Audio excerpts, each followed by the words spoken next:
마태복음 5장 9절 말씀, 우리 다 같이 한 목소리로 함께 읽겠습니다. 시작. 화평하게 하는 자는 복이 있나니 하나님의 아들이라 일컬음을 받을 것이며.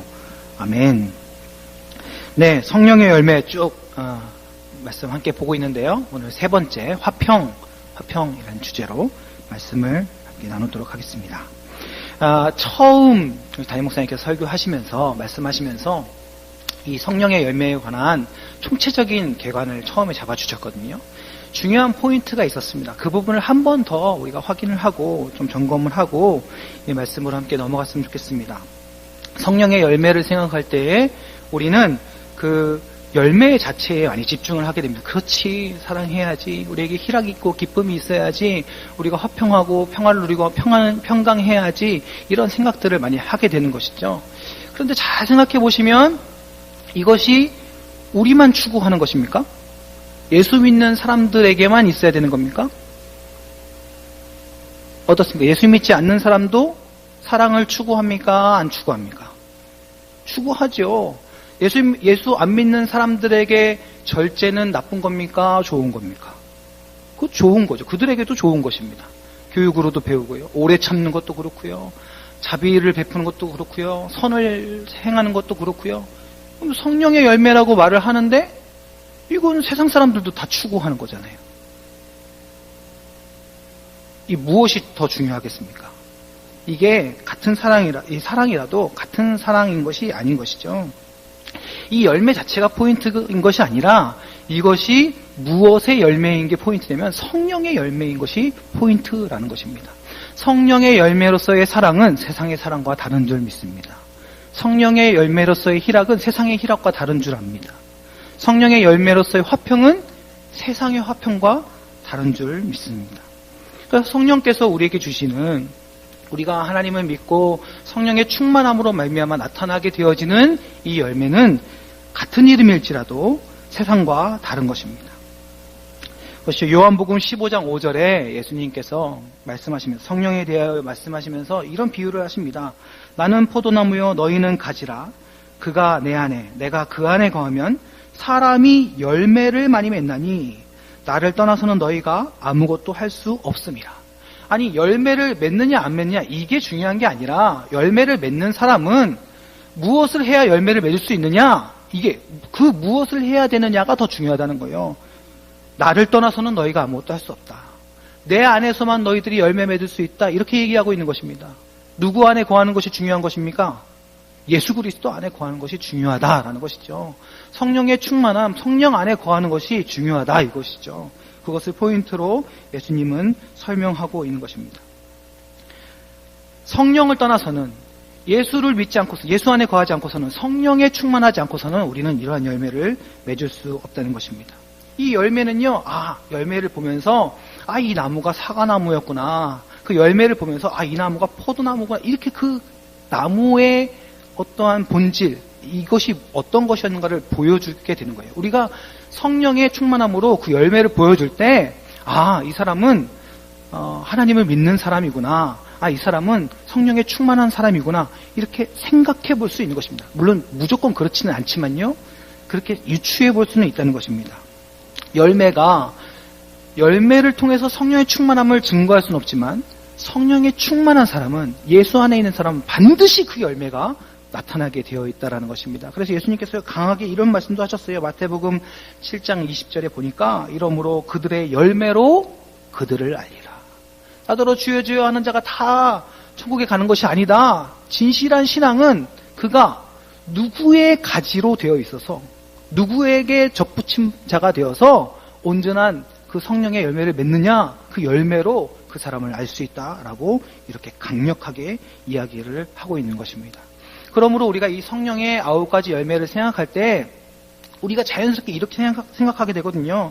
성령에 충만해서 내가 9가지 열매 맺어야지, 내가 사랑해야지, 이게 성령에 충만한 거라고 하니까 성령에 충만한 자로 보여지기 위해서 내가 사랑해야지, 이렇게 생각할 수가 있다는 거예요. 내가 그냥 기쁘지도 않은데 그냥 기뻐해야지, 왜냐면 그래야지 성령 충만한 사람이라고 하니까. 내가 막 그냥 마음은 그렇지 않은데 그냥 겉으로만 화평해야지, 좀 우러나는 화평이 아니라 그냥 이게 성령 충만한 거라고 하니까, 이게 성령의 열매라고 하니까, 이렇게 안 하고 내가 화를 내고 분을 내면은 저 사람 성령이 없는 사람 아니야, 이렇게 평가할까봐 우리가 누군가를 의식하면서 여기서 설명하는 대로 그냥 그 열매만 바라볼 수도 있다는 것입니다. 이거를 비슷한 말처럼 보이지만 조금만 바꿔서 설명을 해보면, 이 9가지 열매가 내게 있는가를 확인하면서 더불어 그 본질적인 성령의 충만을 내가 가지고 있는가를 확인해야지 이렇게 되는 것입니다. 내가 사랑하는가? 내가 지금 사랑하는 마음이 없다. 그러면 주여, 혹시 제가 성령 충만하지 않습니까? 이렇게 점검하면서 돌아가야 된다는 것입니다. 그 본질을, 그 나무, 줄기, 뿌리를 온전히 깨닫는 것이 매우 중요하다는 것이죠.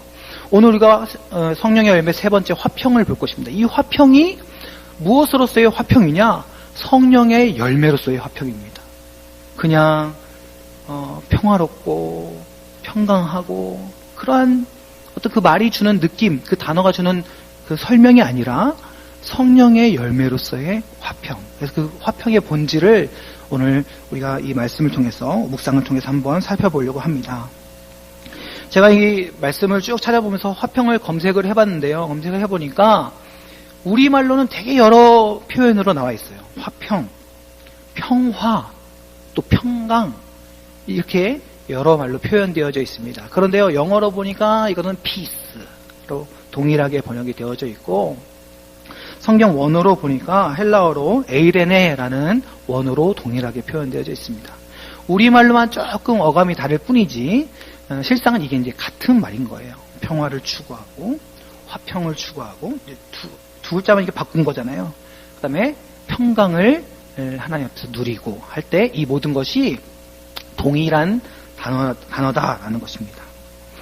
이 화평은 어떠한 것이냐, 그 본질을 좀 생각해 봤으면 좋겠는데요. 이 화평은요, 우리가 이 사전적인 의미에서 말해주는 느낌처럼 그냥 좋은 게 좋은 거야. 그냥 다투지 않고 분쟁하지 않고 그냥 큰 분란을 일으키지 않고 그냥 이 정도로만 생각할 수 있는 말이 아니다라는 것입니다. 교회에 그런 게 많잖아요. 아유, 그냥 투닥거리느니 그냥 덮어두고 그냥 좋은 게 좋은 거야. 시끄럽지 않게 하자. 그게 좋은 거야. 우리가 여기서 어떤 문제로 인해서 시끌벅적 이걸 키우면은 세상 사람들이 우리가 막 다투는 걸 보면서 교회가 왜 이러냐 이럴 거야. 그리스도를 향한 복음의 덕이 안 돼. 이러면서 덮는 경우가 많다는 거예요. 그래서요, 요즘 한국 교회가 늘 하는 얘기지만 문제가 있잖아요. 리더들에게도 문제가 있고, 한국 교회 큰 목사님들이 여러 실수를 많이 합니다. 그래서 논란이 된 몇몇 목사님들이 있는데, 그런 논쟁들을 볼 때 어떤 사람들은요, 이런 주장을 하는 사람이 있어요. 물론 그 사람이 잘못했지만, 너무 그것을 가지고 드러내고, 세상에 가서 고소도 하고, 송사도 하고 이러면은, 세상 사람들이 이런 모습을 보면서, 아이고, 목사가 저렇게 성추행했네, 목사가 저렇게 돈을 훔쳤네, 이러면서 오히려 복음에 가림막이 되지 않냐. 그러니까 우리가 조용히 하자, 그냥 덮자. 이런 사람들이 있더라고요. 그게 화평인 줄 알고, 그게 평화인 줄 알고, 그냥 덮어두면, 그렇게 덮어둬서 아무 문제 없는 것처럼 보여가지고 들썩들썩거리지 않으면 복음이 더 훼손되지 않을 거 아니냐, 이렇게 주장하시는 분들이 계시더라고요. 근데 화평은요, 평화는요, 그러한 것이 아니라는 것입니다. 그것을 우리가 우리의 어떤 인간적인 행위로 화평을 규정할 때 우리가 그런 오류에 빠지기가 쉽습니다. 화평을 우리가 만드는 것인가? 평화로운 우리의 모습을 우리가 만드는 것인가? 우리가 서로 좋고 우리 안에서 화목하고 평화로워서 우리 안에 문제 없는 것처럼 보이는 그러한 우리들의 모습, 우리들의 노력이 과연 그 화평의 진짜 모습인가? 여러분, 그렇지 않습니다. 화평의 주체는 하나님이신 줄 믿습니다. 여러분, 욥기서 25장 2절입니다. 제가 읽어드릴게요. 하나님은 주권과 위엄을 가지셨고 높은 곳에서 화평을 베푸시느니라. 여러분, 화평은 하나님께서 베풀어 주시는 것입니다. 우리가 성령의 열매로서의 화평이잖아요. 우리가 화평하자 하면 그것이 성령의 열매가 되는 것이 아니라는 것입니다. 성령의 충만한 사람은 성령으로부터 나오는 그 열매를 드러낼 수밖에 없다는 것입니다. 사과나무가 물을 주고 심기우면 그 나무에서 사과나무가 생겨나듯이 우리가 성령의 충만한 가운데 거하면 성령께서 그 화평을 드러내신다는 것입니다. 우리가 하는 게 아니에요. 우리의 도덕적 선택이 아닌 것입니다. 하나님이 우리들에게 허락하여 주시는 하나님의 은혜인 것입니다. 우리가 성취하는 것이 아니라는 것을 여러분 잘 기억하시기 바랍니다. 여러분, 인간이 화평을 정말 만들어낼 수 있습니까? 평화를 추구하는 사람들이 있잖아요. 여러분, 인간이 정말 그런 완벽한 화평, 완벽한 평화를 만들어낼 수 있습니까?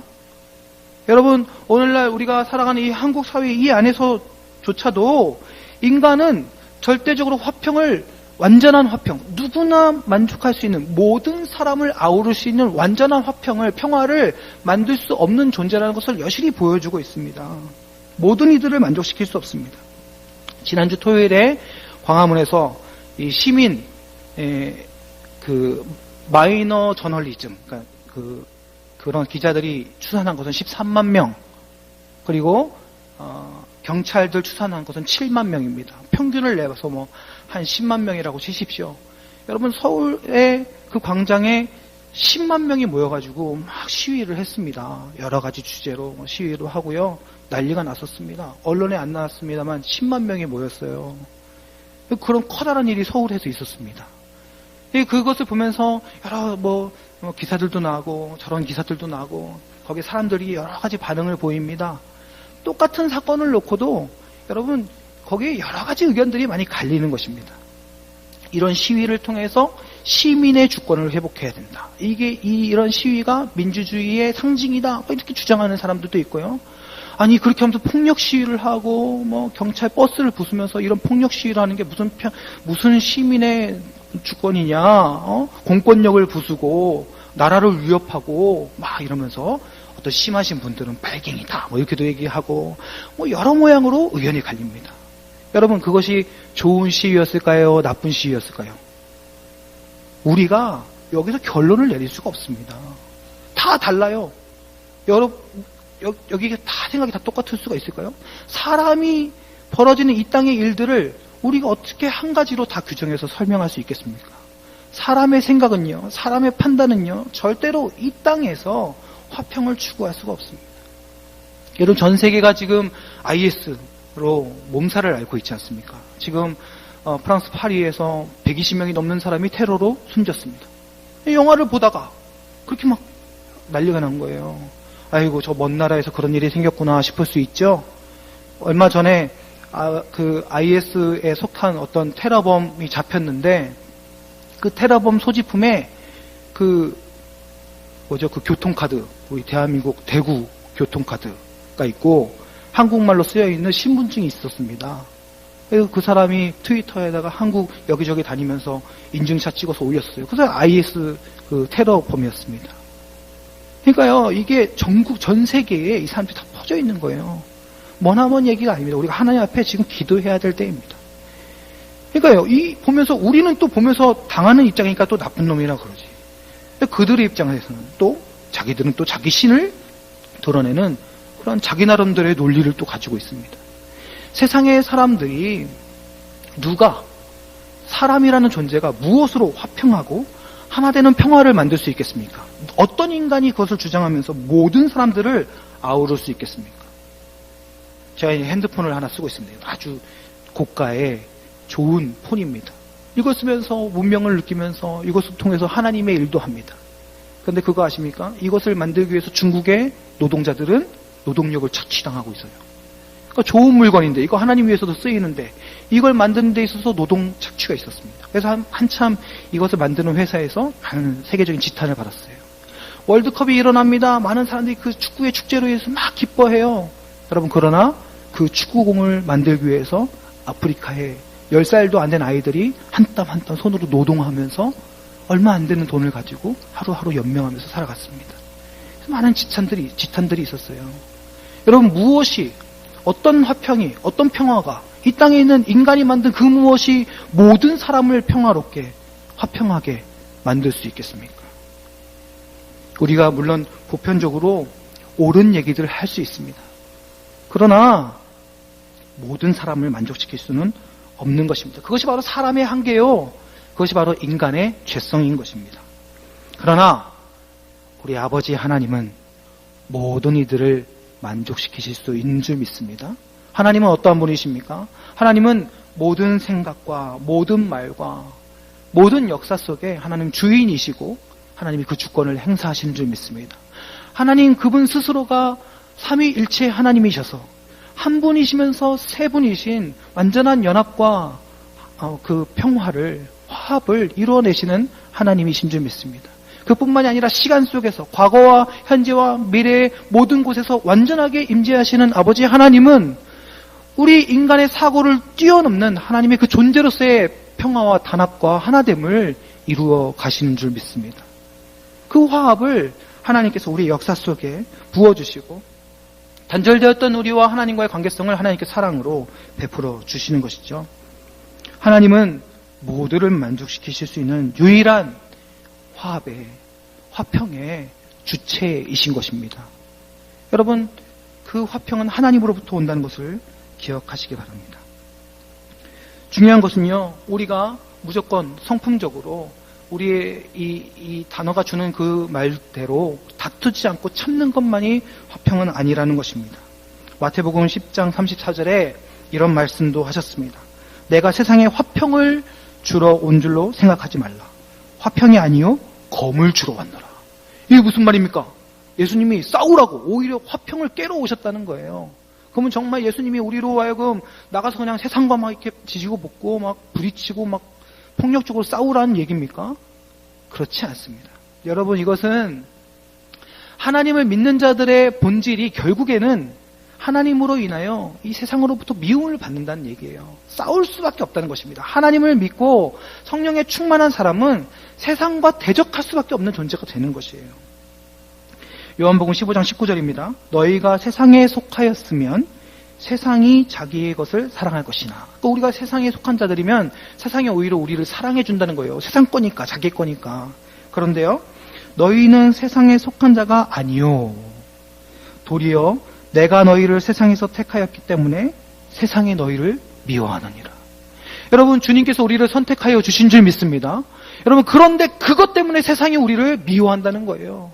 우리가 하나님을 알고 하나님을 믿고 하나님을 향하여 더욱더 성장해 나아가고 하나님의 성품을 알아가고 그래서 내가 주를 위한 삶을 살아야겠다 하면서 우리의 삶을 점점 성화시켜 나아갈 때 세상은 우리를 미워할 수밖에 없다는 것입니다. 우리가 그냥 세상과 막 칼 들고 나가 싸우고 총 들고 나가 싸우고 그런 문제가 아니라 우리가 하나님과 가까워지면 가까워질수록 우리의 삶의 경향이 하나님을 향한 경향으로 다가가면 다가갈수록 세상은 자연스럽게 우리를 미워하게 된다는 것입니다. 그게 싸움이라는 거예요. 가장 평범한 예가 그거 아닙니까? 예수 안 믿을 때 가서 막 제사 가가지고 절하고 막 이러다가 예수 믿기 시작하면 부담을 갖기 시작하잖아요. 내가 하나님께만 절하고 내가 하나님께만 예배해야 되는데 내가 세상의 귀신에 내가 예배할 수 있느냐? 안 하기 시작하는 것입니다. 그럼 어떻게 돼요? 거기서 단번에 싸움 나는 겁니다. 아이고 화평해야지, 화평케 해야지 막 이러면서 그냥 절할래. 여러분, 이럴 수 있습니까? 이게 진짜 화평일까요? 그렇지 않습니다. 진정한 화평은요, 그런 것이 아니라 우리가 하나님을 향하여 우리의 신앙과 믿음이 성장하면 할수록, 하나님을 알아가면 알아갈수록 그런 다툼은 어쩔 수 없이 생겨난다라는 것입니다. 우리가 그것을 각오하고 싸워 나가야 한다는 것이죠. 어떤 그 역사를 가르치는 강사가 이런 얘기를 한 적이 있습니다. 정치와 사회 전반의 타락을 어떻게 확인할 수 있는가? 이 사회가, 사람들이 살아가는 그 공동체가 타락했을 때 그걸 어떻게 확인할 수 있는 줄 아냐? 이렇게 물어보면서 대답하기를 무엇이라 얘기를 했냐면 정의를 더 이상 외치지 않는다는 것입니다. 정의를 더 이상 주장하지 않는다. 왜냐면요, 이거보다 더 피부에 와닿는 생존의 가치를 추구하게 된다는 거예요. 정신적인, 사람을 사람답게 만드는 어떤 철학적인 정의, 이런 가치보다 내가 오늘 하루 빵을 사 먹을 수 있는 나의 생산적인 가치, 지금 오늘 나를 배불려 줄 수 있는 이윤을 추구하는 것에 더 집중하게 된다는 것입니다. 철학? 정의? 그게 지금 문제야. 내가 지금 오늘 하루 배를 굶게 생겼는데 그러니까 그것보다도 오늘 내가 하루를 먹을 수 있는 거, 일용할 양식, 그것부터 추구한다는 거예요. 그래서 이 세상은 어떠한 뜻이 아니라 당장 나를 먹고 살게 하는 그 이윤을 추구하고, 우리는 하나님을 알아가면 알아갈수록 하나님의 뜻, 하나님의 공의, 하나님의 완전하심, 하나님의 선하심, 그것을 이 땅 가운데서 추구하려고 하다 보니까 먹고 살기 바쁜 이 세상의 가치와 하나님의 의로운 가치가 부딪힐 수밖에 없는 거예요. 그래서 교회는 이 세상이 타락할 때 교회의 온전한 소리, 하나님의 의로우심을 드러낼 수 있는 그런 곳이 될 수밖에 없고, 그래서 교회는 결국 이 세상으로부터 미움을 받을 수밖에 없다는 것입니다. 여러분, 우리 한국교회 잘하고 있습니까? 세상으로부터 지금 미움받고 있습니까? 세상으로부터 사랑받고 있습니까? 미움받고 있습니까? 사랑받고 있습니까?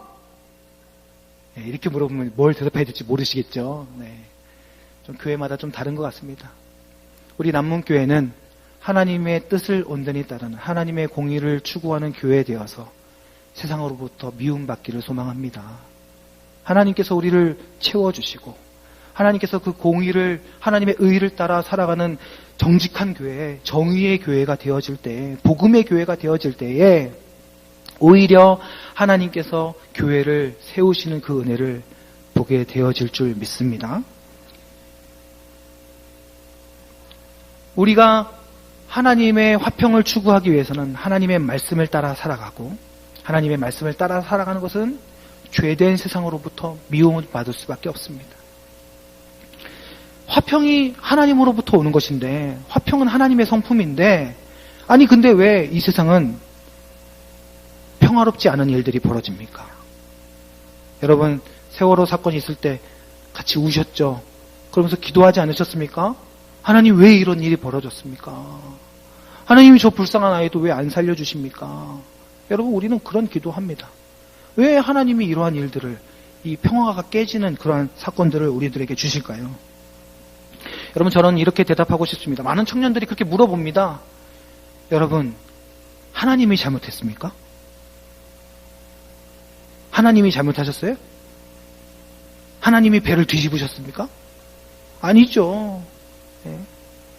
그 배를 관리하는 사람들, 도망쳤던 선장들, 네.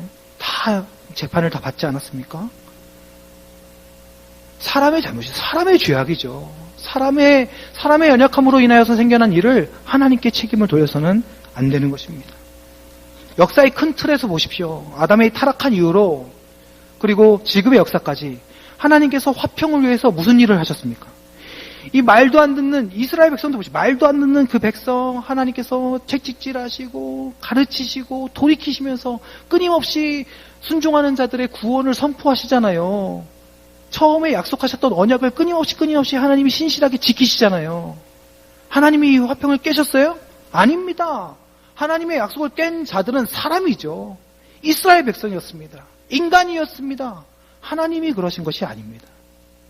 하나님은 오히려 그 순간 우리와 함께 같이 눈물을 흘리셨을 줄로 믿습니다. 인간의 죄성으로 인하여 생겨난 일들을 하나님께 책임을 돌리지 마시기 바랍니다. 하나님은 온전한 우리의 회복을 위하여 예수 그리스도를 보내주시고, 그리고 이 땅에 완전한 하나님의 의를 이루는 그날, 예수께서 재림하시고 이 땅 가운데 약속하신 새하늘과 새 땅을 주시는 그날에 그 화평을 위한 싸움을 완성시키실 줄 믿습니다.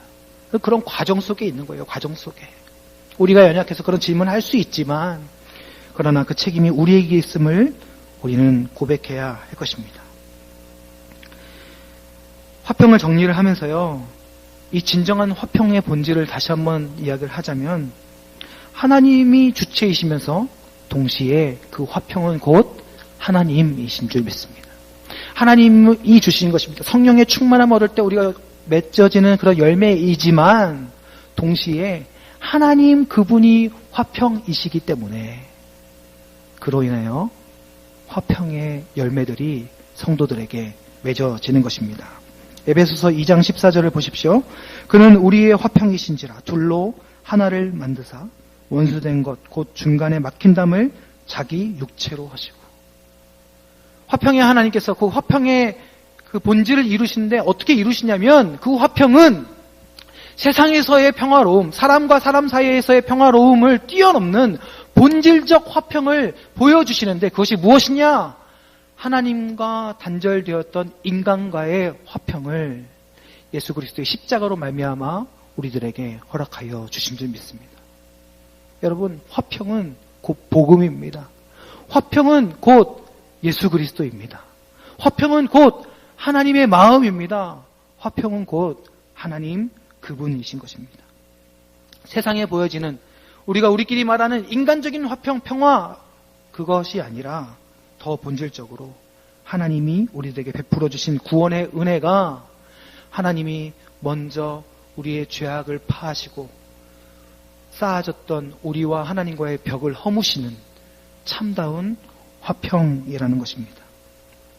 하나님과 인간의 화평을 위해서 아들이신 예수 그리스도를 보내주시고 그 예수 그리스도로 말미암아 고난받게 하셔서 우리와 하나님과의 완전한 화평을 이루어 주신 것이죠.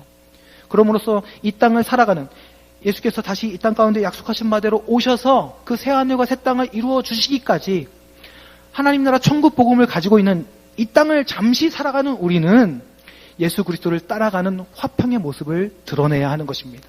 하나님께서 우리를 선택하셨어요. 그러한 하나님과 인간의 화평, 하나됨을 회복하신 그 은혜를 믿음의 성도들의 삶을 통하여서 보여주시기로 하나님께서 작정하신 줄 믿습니다.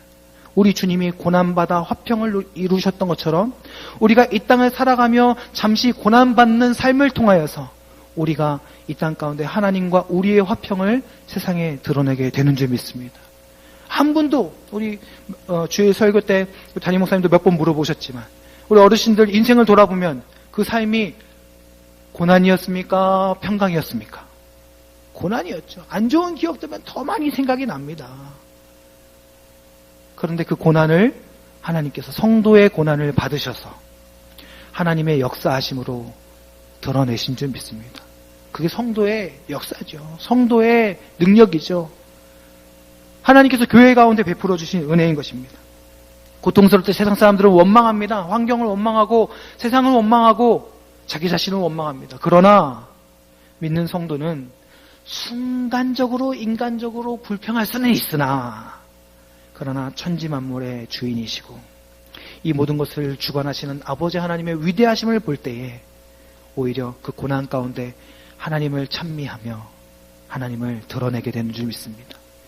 성도의 고난이 오히려 하나님을 드러내는 역사가 되는 것이죠. 우리 인생 속에 허튼 것일지라도 버릴 것이 없습니다. 다 하나님을 드러낼 수 있는 역사로 하나님께서 다 사용하시는 거예요. 하나님은 완전하신 줄 믿습니다. 우리와 회복된 하나님의 관계를 하나님께서 먼저 기억하시고 그 백성들 버리지 아니하시고 우리의 천한 모습까지도 하나님은 하나님을 이 땅 가운데 드러내는 우주적 역사로 사용하시는 것입니다. 이것이 바로 하나님의 능력이요, 이것이 바로 하나님께서 우리 가운데 베풀어 주신 화평의 은혜인 줄 믿습니다. 사랑하는 성도 여러분, 말씀을 마무리하겠습니다.